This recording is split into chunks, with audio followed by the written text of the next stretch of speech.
This is not the most expensive sandwich I've ever eaten, but it looks just like it. Probably tastes just like it too. And you'll probably be more surprised to find out that that sandwich cost more than £100. And more surprisingly, I didn't eat just one. I probably ate dozens. I should explain. And to do that, we're going to need to go back in time down to where Square Mile Coffee Roasters first began.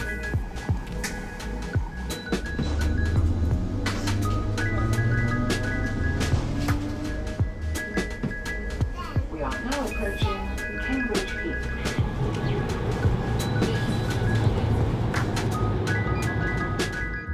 10 years ago, Square Mile started up on this street in one of these railway arches underneath the train lines. And back then, frankly, we were broke. And the good news was that a few doors down in another railway arch, there was another new company starting. And they made sandwiches and they made salads and they rode them on like bikes into the city to sell into offices. And at the end of the day, they sometimes had some left over and they would give them to us. Free food when you've got no money is very powerful, and unsurprisingly we became fast friends. And a few months later, when they wanted to open their own cafe, their own bricks and mortar space, we did whatever we could to help them. We helped them out with equipment, with training, obviously we supplied them, and we did our best for them because they were our friends. And sometimes when they were a little bit late to pay their bills, we cut them some slack because they were our friends and we wanted to be kind, and it kind of felt right.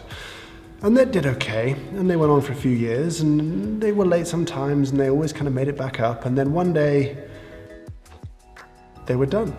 And they went under, owing us several £1,000s. And that was money we probably would have chased down much harder had we not been friends. So, what can we learn from this, apart from the fact that there's no such thing as a free lunch? Well, I guess there's two things to learn here. Firstly, from their point of view, that generosity, giving us the scraps from their table, giving us their leftovers, turned out to be incredibly powerful. That gesture was hugely influential on us. And so I think it's a good reminder to not underestimate the power of generosity. And the second, more difficult lesson, it's not that friendship doesn't belong in business, because I think there's plenty of room for that. I don't want to say that you can't be a good business if you let friendship in. However, friendship can let bad decisions feel really good. They can definitely cloud your judgment, and you can make decisions that actually, when it comes to the stakeholders of your business, the people who work in it, the people who depend on it, I think you can make a decision that isn't in their best interests, but friendship lets it feel good. And I think that's dangerous. And I think it's important to remember, if you make a decision, if you do something because someone's a friend, you have to consider the negatives of that. You have to consider the bigger picture. Something I definitely did not do at that time, and definitely a lesson that I've learned.